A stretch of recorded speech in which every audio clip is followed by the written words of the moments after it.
नमस्कार, भारत लाइव देख रहे हैं आप। बहुत बड़ी खबर है। आपको लगभग ये अंदाज़ा लग गया होगा कि शरद यादव के निधन के बाद बिहार की राजनीति में एक शांति सी आ गई है। सारे राजनीतिक कार्यक्रमों को फिलहाल रोक दिया गया है। दही चूड़ा के नाम पर हर साल जो बिहार में एक सियासत का दौर चला करता था, वो भी इस बार थम जाएगा। सभी राजनीतिक पार्टियों ने लगभग शरद यादव के इंतकाल के बाद जो चूड़ा दही का आयोजन था उसे रोक दिया है। जहां बिहार के सभी दलों में फिलहाल एक कौतूहल सा बना हुआ है। जिस तरीके से नीतीश कुमार की यात्रा बिहार में हो रही है, इस पर भी सवाल खड़े हो रहे हैं। बिहार में लगातार जो दोनों गठबंधन हैं वो अपने कुनबे को बढ़ाने और एक दूसरे को पटकनी देने में लगे हुए हैं। लेकिन ठंड के बीच बिहार के सियासी तापमान को हर बार बढ़ने का मौका मिल जाता है। ताज़ा वाकया था बिहार सरकार के शिक्षा मंत्री के बयान का। रामचरितमानस पर जिस तरीके से उन्होंने बयान दिया, इस पर जदयू ने जो स्टैंड लिया, इससे स्पष्ट हो गया कि आजकल नीतीश तेजस्वी में पट नहीं रहा है। सरकार बने अभी 6 महीने भी नहीं हुए हैं और चाचा भतीजा के बीच विवाद कई हो गए हैं। सुधाकर सिंह पर अभी फैसला लेना ही था कि अब जदयू की तरफ से शिक्षा मंत्री का इस्तीफा भी मांग लिया गया है। वहीं बिहार की सियासत में एक और बड़ी बात हो रही है। उपेंद्र कुशवाहा, जो कि नीतीश कुमार के साथ अपनी पार्टी का विलय करके उनके सेनापति बने हुए थे, उन्हें भी अब सामने जो माया जाल था वो छटता हुआ नजर आने लगा है। उपेंद्र कुशवाहा और ललन सिंह के बीच चल रहे कोल्ड वार की स्थिति ये हो गई है कि अब उपेंद्र कुशवाहा के नाम पर जदयू में विवाद शुरू हो गया है। जहाँ नीतीश कुमार के बयान के बाद उपेंद्र कुशवाहा की काफ़ी फजीहत हुई, वही उपेंद्र कुशवाहा ने भी ठान लिया है कि जिस भाषा में उनसे जो बात करेगा उसी भाषा में वो जवाब देंगे। मीडिया में इन दिनों काफ़ी मुखरता से उपेंद्र कुशवाहा अपनी बातें रख रहे हैं।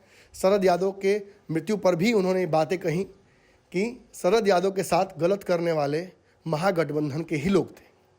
उनका इशारा लालू और नीतीश कुमार की तरफ था। निश्चित तौर पर उपेंद्र कुशवाहा अब आगे की रणनीतियों पर काम करने वाले हैं। इसी कड़ी में उन्होंने दही चूड़े के भोज का आयोजन भी किया था। दही चूड़ा का भोज का आयोजन उन्होंने 14 तारीख को किया था और शरद यादव की मृत्यु की वजह से उन्होंने इसे फिलहाल टाल दिया है। आज वो दिल्ली रवाना हो गए हैं, लेकिन जो चर्चा सामने थी वो जान लीजिए। दरअसल उपेंद्र कुशवाहा दही चूड़ा के राजनीति के माध्यम से बिहार के लगभग सभी नीतीश विरोधी ताकतों को इकट्ठा करने वाले थे। उन्होंने भाजपा के कई नेताओं को निमंत्रण दे दिया था।